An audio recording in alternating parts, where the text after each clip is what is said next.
আসসালামু আলাইকুম এভরিওয়ান, আশা করি আপনারা সবাই অনেক অনেক ভালো আছেন। আজকে আমি আপনাদের সাথে 1 পাউন্ড চকলেট কেকের একটা ডেকোরেশন শেয়ার করব। আমি আমার চ্যানেলে অনেকবার চকলেট কেকের রেসিপি শেয়ার করেছিলাম। সেই রেসিপির ভিডিওগুলো দেখে আপনারা যে কোনো একটা ফলো করলেই হবে। আর এই কেকটা ছিল আমার অর্ডারের কেক। এই কেকটা নিয়ে অনেক ঝামেলা হয়েছিল, এটা আমি আপনাদের সাথে আমার পেজে শেয়ার করব। তো চলেন আমরা এখন আমাদের কেকটা ডেকোরেশন করি। এর জন্য প্রথমেই আমি কেকের বোর্ডে সামান্য ক্রিম লাগিয়ে তারপর আমি এর মধ্যে কেকটা বসিয়ে দিলাম। এরপর সুগার সিরাপ দিয়ে ক্রিম দিয়ে খুব ভালো মতো স্প্রেড করে দিয়েছি। আর এটা চকলেট ফ্লেভারের ক্রিম ছিল, যেহেতু চকলেট কেক অবশ্যই চকলেট ক্রিম তো লাগবেই। একইভাবে একদম শেষের লেয়ারটা কেকের উপর দেওয়ার পর আমি সুগার সিরাপ দিয়ে কেকটাকে ক্রাম কোটিং দিয়ে নিচ্ছি।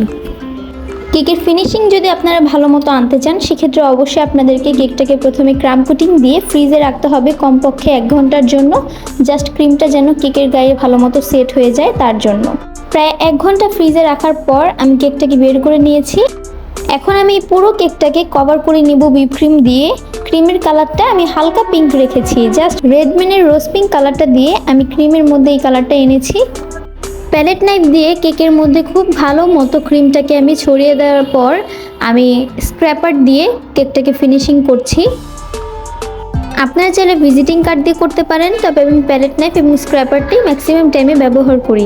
এখন আমি এই কেকটাকে নর্মাল ফ্রিজে রেখে দিব প্রায় 10 মিনিটের মতো। 10 মিনিট পর আমি কেকটাকে ফ্রিজ থেকে বের করে নিয়েছি। এখন আমি কেকের অর্ধেকটা অংশ জুড়ে চকলেট গানাশ দিয়ে দিচ্ছি। এরকম একটা সিমিলার ডিজাইন আমি আমার চ্যানেলে আপলোড করেছি, লিঙ্কটা আমি ডিসক্রিপশন বক্সে দিয়ে দিব, আপনারা দেখে নেবেন। চকলেট গানাশ দিয়ে দেওয়ার পর আমি প্যালেট নাইফ দিয়ে চকলেট গানাশটাকে একটু ছড়িয়ে দিয়েছি। বাকি যে অর্ধেকটা অংশ আমি ফাঁকা রেখেছিলাম, সেখানে আমি ব্লুবেলের হোয়াইট চকলেটটা গ্রেট করে দিয়ে দিচ্ছি।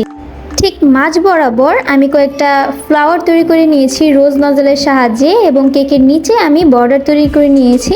এটার ক্ষেত্রে আমি সেম নজলটাই ব্যবহার করেছি। আর আপু আমাকে লিখতে বলেছিল এই কথাটা, আমি এটা ক্রিম দিয়েই লিখেছি, এবং কেকের উপরে কিছু golden ball, golden leaf paper এবং কয়েকটা নন এডিবল বাটারফ্লাইও দিয়ে দিয়েছি। এটা আপু আমাকে দিতে বলেছিল, আমি সেই অনুযায়ী করেছি।